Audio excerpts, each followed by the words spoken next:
Welcome to the second part of 8.4. We're now going to move from multiplying to dividing. And many of these things that we're going to do in dividing are going to hopefully just build on what we've already talked about in the past. First off, let's just jump into an example. Here I have this nice square root. Now I could take the time and try to simplify the square root of 48 first. You're welcome to do that.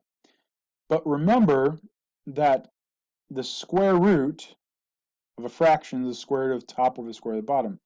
Well, it works both ways, so therefore I can just make this a square root of the whole thing. And now I have the square root of 48 over 3. Well, what's 48 divided by 3? It's 16. The square root of 16 is 4. So by just turning into one fraction and simplifying it, before I took any square roots, it made it easier. So again, it gives us smaller numbers. Smaller numbers are easy to work with. So I encourage that as a general strategy. Well, let's flip over to this one. Now this is in a square root form. Notice nothing simplifies. 27 and 16 have nothing in common. So with that in mind, what do you think that you could do? Well, could you break it up into the square root of 27 over the square root of 16? Now go ahead and take those square roots. Pause the video and go ahead and do that. Well, the square root of 27, remember, is 3 times 3 times 3. And 16 is 2 times 2 times 2 times 2. Or in other words, we can take a pair of 3's and take the square root and get out here with 1 3 left over. I can have this pair of 2's, I get 1 2, and this I get another 2, and 2 times 2 is 4. Square root of 16 is 4. So that is our final answer since, well, there's nothing else that can be simplified. Well, now we're going to do this again, except this time we have variables. Again, I'm telling you to go ahead and assume they're non-negative. Why don't you go ahead and pause the video and simplify. Go ahead.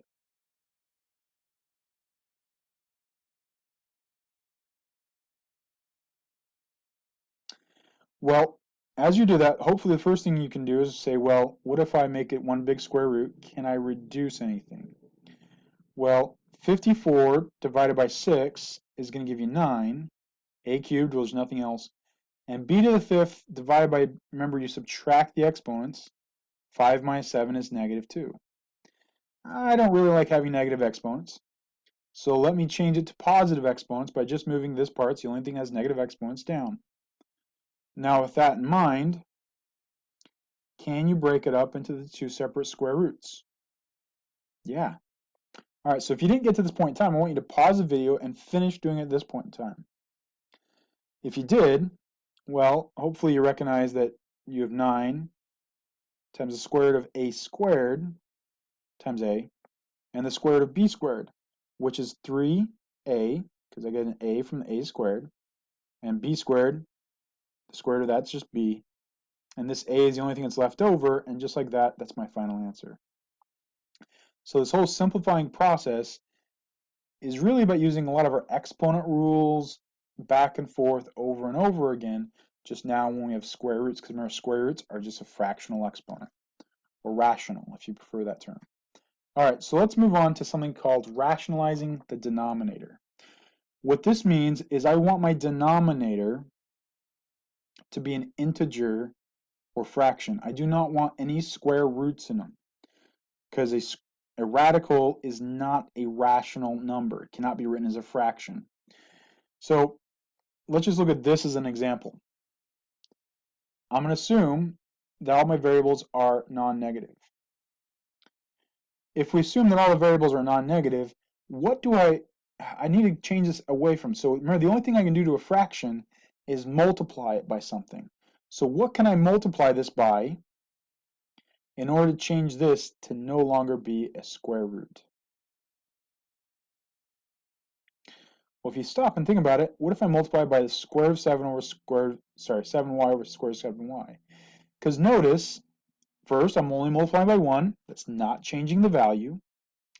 And when I square these together, that's going to give me 49y squared.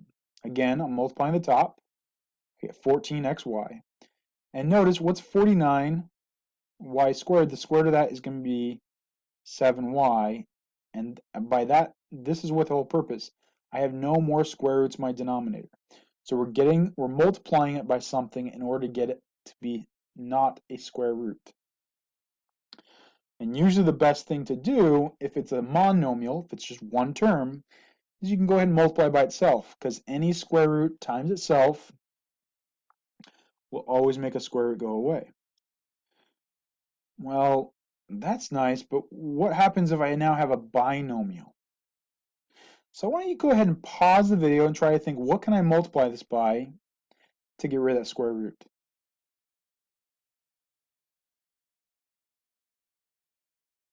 Well, as you did it, probably the first thing people say is, I'm going to multiply by itself. If you do that, I'm going to go ahead and just multiply out the bottom, not the top. If I distribute, so this times that, except for you can do FOIL. Well, I get 4 square root of 9, and 3 times square root of 2, 3 times 2 square root of 3, 3 times 2 square root of 3, and then 9, which, if you simplify it all the way, notice I get 12 plus 12 square root of 3 plus 9. I still have that square root of 3 stuck in there. I cannot get it out. That's not going to help. That's not what I want. I wanted something to multiply. So let's go back to the drawing board. What can I multiply by to get it by? Well, what happens if I multiply by this? The square root of 2 square root of 3 minus 3 over 2 square root of 3 minus 3. So I want you to pause the video and just go ahead and multiply the denominator. Don't even worry about the top. Just multiply the denominator out.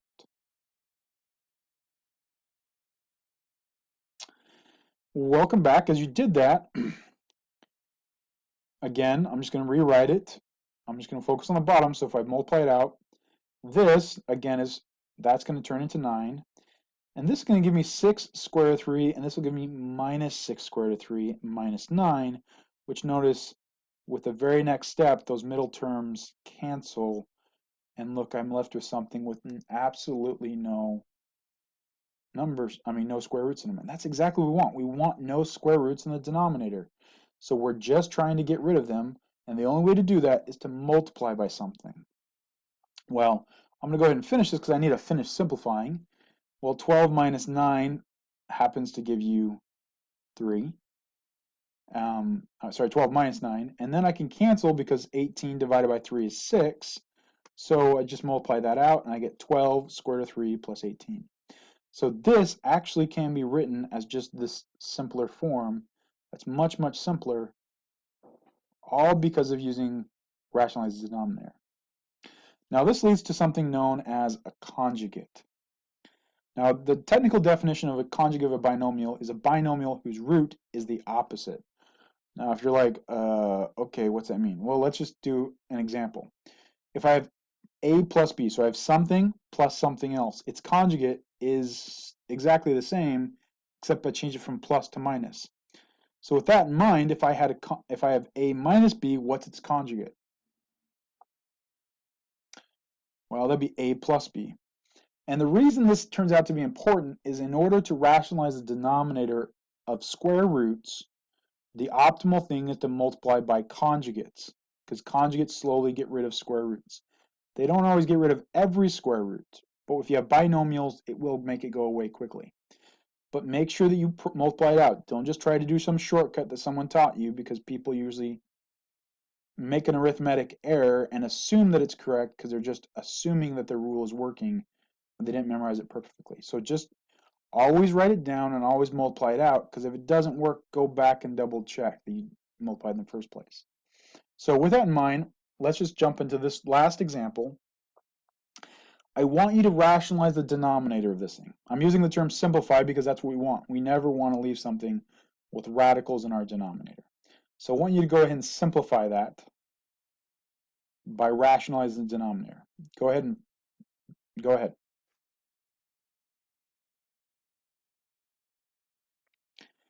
Well, hopefully you said I'm going to multiply by the conjugate of the denominator, because it's the denominator I care about. So I'm going to change that to square root of 5 plus square root of 2. Notice it went from minus to plus. Okay, if you didn't do that, pause the video. Go ahead and multiply it on from this point. If you did, then hopefully you multiply this out. And I'm going to go ahead and multiply out the top as well. Notice I'm just multiplying this to each of the terms. So the top is 3 square root of 5 plus 3 square root of 2 plus square root of 35 plus square root of 14. And the bottom is multiplied out. Now notice square root of 10 minus the square root of 10. That's nice because those will go away. And the square root of 25 is 5 and the square root of 4 is 2, which leaves you with this all over 3. And since there's nothing in common in the numerator, I mean, yeah, you could go back and factor it to look like these two numerators multiply together, but that's not really necessary. You end up with this. So again, it simplifies very, very nicely, and we can just leave it in that form. Please let me know what questions you have. Good luck, and you're slowly getting it. Just keep plugging at it little by little and practice it.